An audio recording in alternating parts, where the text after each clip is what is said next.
नमस्कार बच्चों, जवाहर नवोदय विद्यालय नांदेड़ के इस ऑनलाइन सेशन में आपका स्वागत है।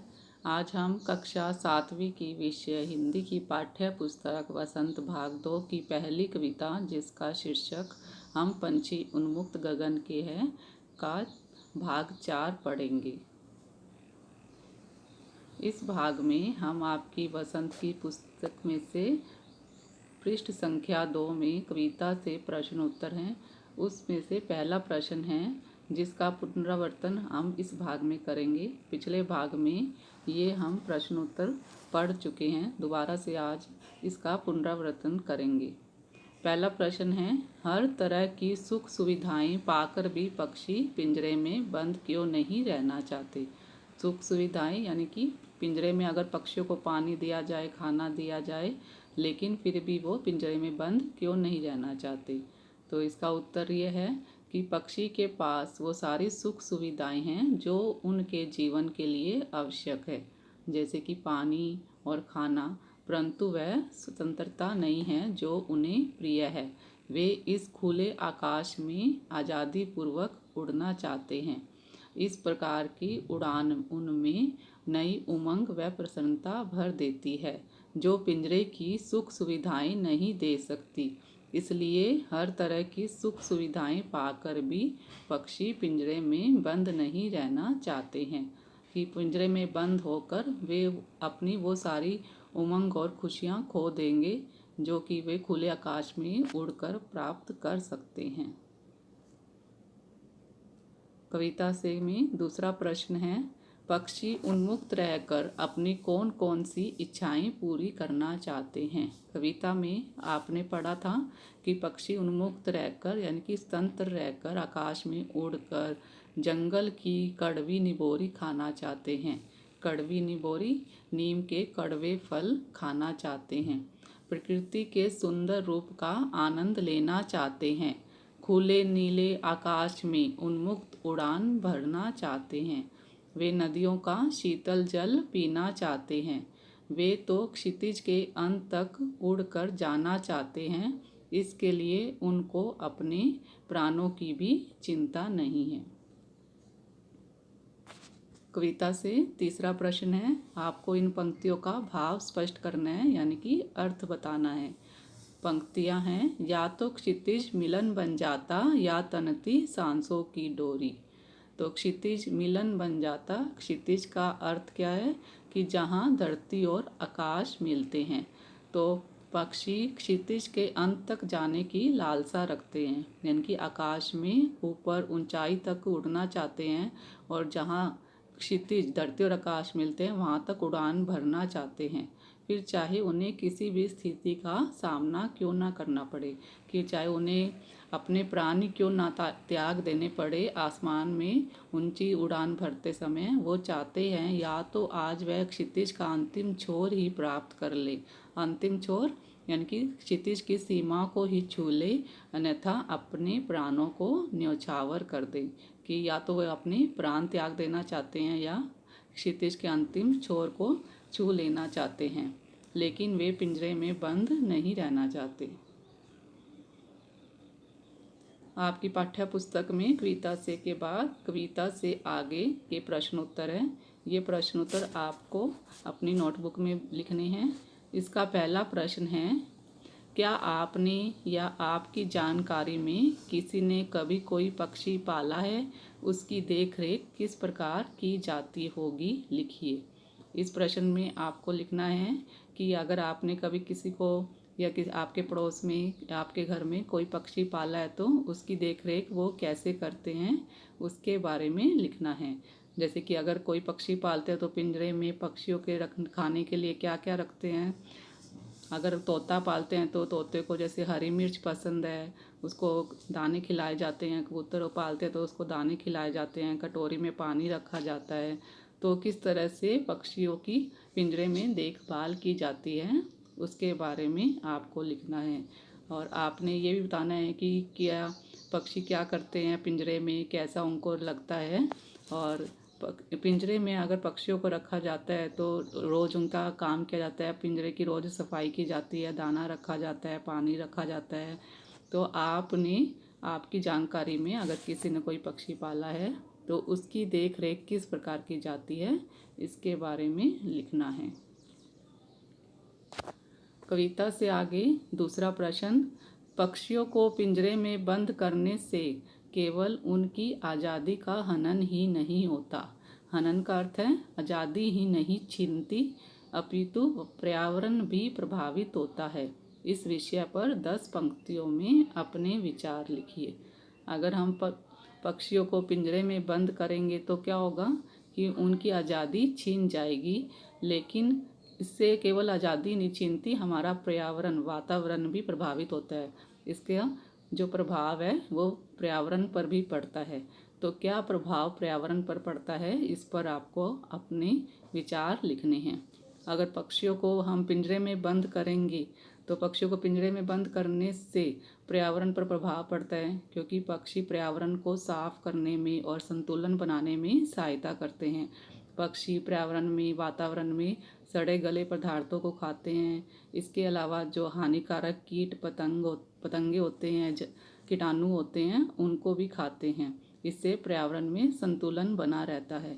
इसके अतिरिक्त पक्षी पर्यावरण में जो फल खाते हैं, फलों के पेड़ों के फल खाते हैं, फलों के बीज यहाँ से वहाँ मिट्टी में दब जाते हैं, वहाँ फैला देते हैं, जिससे कि नए पेड़ पौधे और फलों के पेड़ लगते हैं।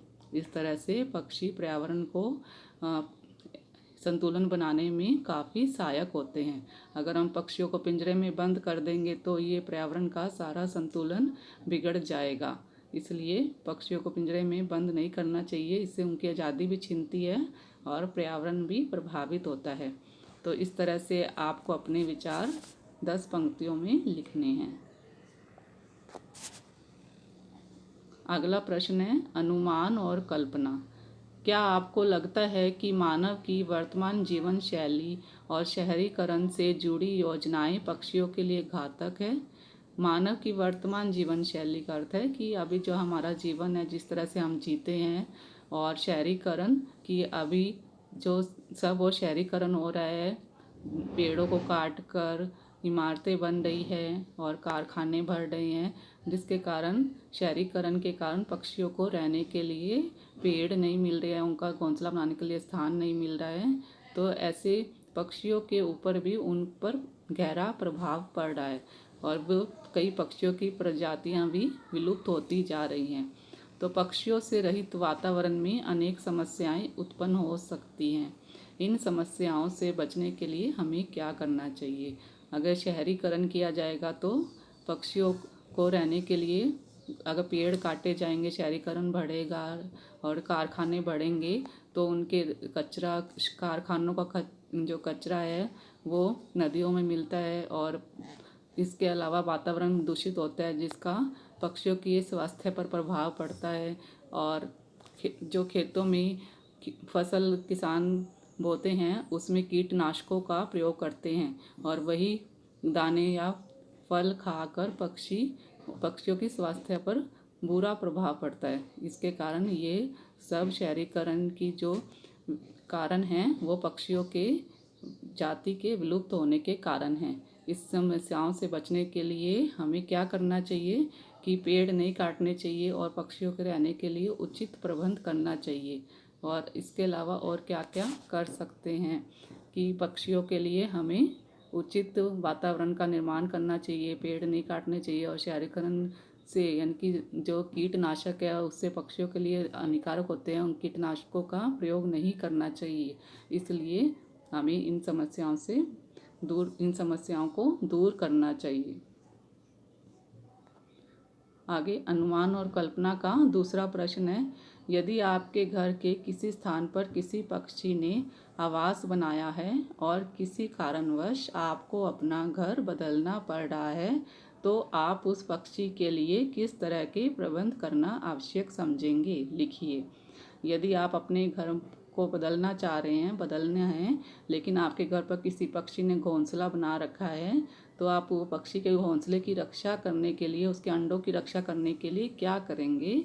इस पर आपको लिखना है कि पक्षी ने अगर घोंसला बनाया है तो अगर आप घर को बंद करके जाएंगे तो वो पक्षी बाहर नहीं निकल पाएंगे, इसके लिए आप क्या कर सकते हैं कि अपने घर की एक खिड़की या कोई हिस्सा आप खुला छोड़ सकते हैं जिससे पक्षी अंदर आ जा सके, या फिर जिसके आप दूसरे किसी व्यक्ति को घर दे रहे हैं तो उसको भी पक्षी जब तक बच्चे उड़ना ना सीख ले उनकी देखभाल करने के लिए बोल सकते हैं।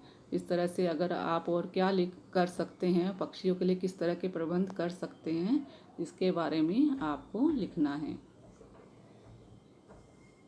भाषा की बात में पहला प्रश्न है कि इसमें स्वर्ण श्रृंखला और लाल किरण सी में रेखांकित शब्द गुणवाचक विशेषण हैं। इसमें हम कविता में से व्याकरण के भाग को पढ़ेंगे। व्याकरण में इसमें गुणवाचक, पहले प्रश्न में गुणवाचक विशेषण के बारे में बताया गया है। गुणवाचक विशेषण क्या होता है? जिसमें संज्ञा या सर्वनाम शब्दों की विशेषता बताई जाती है, उसे उनके गुण, दोष आदि के बारे में बताया जाता है, उसे गुणवाचक विशेषण कहते हैं। अब कविता में कई शब्द ऐसे हैं जैसे कि स्वर्ण श्रृंखला। कैसी श्रृंखला? पिंजरे की जो सलाखियाँ कैसी हैं? स्वर्ण, सोने जैसी हैं। लाल किरण सी, किरण यानी कि सूर्य की किरणें कैसी है? लाल रंग की। इस तरह किरण की विशेषता क्या है? लाल। और श्रृंखला की विशेषता क्या है? स्वर्ण। तो ये क्या है? गुणवाचक विशेषण। तो कविता में इस तरह से गुणवाचक विशेषण के और भी कई उदाहरण हैं। उनमें से है और पुलकित पंख, पंख कैसे हैं? पुलकित। कटुक निबोरी, निबोरी की विशेषता बताने वाला शब्द क्या है? कटुक। उन्मुक्त गगन, गगन की विशेषता बताने वाला शब्द उन्मुक्त। इस तरह से कविता में और अन्य 3 उदाहरण और आपको ढूंढकर लिखने हैं। भाषा की बात में दूसरा प्रश्न है, भूखे प्यासे में द्वंद्व समास है। इन दोनों शब्दों के बीच लगे चिन्ह को सामासिक चिन्ह कहते हैं। इस चिन्ह से और का संकेत मिलता है, जैसे भूखे प्यासे, भूखे और प्यासे। द्वंद्व समास, समास में द्वंद्व समास क्या होता है कि जो 2 शब्दों को जोड़ने वाला योजक चिन्ह है, इसमें सामासिक चिन्ह जो है उसे योजक चिन्ह भी बोलते हैं। भूखे और प्यासे में दोनों शब्दों को एक योजक चिन्ह जोड़ता है। तो इस तरह से ये शब्द क्या बन गया? द्वंद्व समास है। और इस द्वंद्व समास के आपको और भी उदाहरण लिखने हैं, जैसे भूखे प्यासे। अगर हम भूखे प्यासे को अलग करेंगे तो क्या लिखेंगे? भूखे और प्यासे। और सामसिक चिन्ह या योजक चिन्ह वाले ऐसे 10 उदाहरण और लिखने हैं आप, और अपने तरफ से लिख सकते हैं। इनके उदाहरण और ये हो सकते हैं, सुख दुख। आप देखेंगे कि इन शब्दों में सबके बीच में योजक चिन्ह या सामसिक चिन्ह भी लगा हुआ है। सुख और दुख, धूप छाँव, धूप और छाँव। खाते पीते, खाते और पीते। रात दिन, रात और दिन। हंसते गाते, हंसते और गाते। पाप पुण्य, पाप और पुण्य। सुबह शाम, सुबह और शाम। भला बुरा भला, बुरा और भला। सही गलत, सही और गलत। ऊंच नीच, ऊंच और नीच। ऐसे आपको और भी उदाहरण सोचकर लिखने हैं। आगे अति लघुरात्मक प्रश्न करेंगे। इसका पहला प्रश्न है, पक्षी किस प्रकार का जीवन जीना चाहते हैं? इसका उत्तर आपको अपने आप कविता पढ़कर इसमें से लिखना है। दूसरा प्रश्न है, पक्षी कहाँ का पानी पीकर खुश रहते हैं? तीसरा प्रश्न इस प्रकार से है, पक्षियों का क्या अरमान होता है? चौथा प्रश्न है, पक्षियों को क्या पसंद नहीं है? पांचवा प्रश्न है, पक्षी क्यों दुखी हैं? ये सभी प्रश्नों को और कविता से आगे अनुमान और कल्पना, भाषा की बात और अति लघुरात्मक प्रश्न आपको अपनी नोटबुक में लिखने हैं।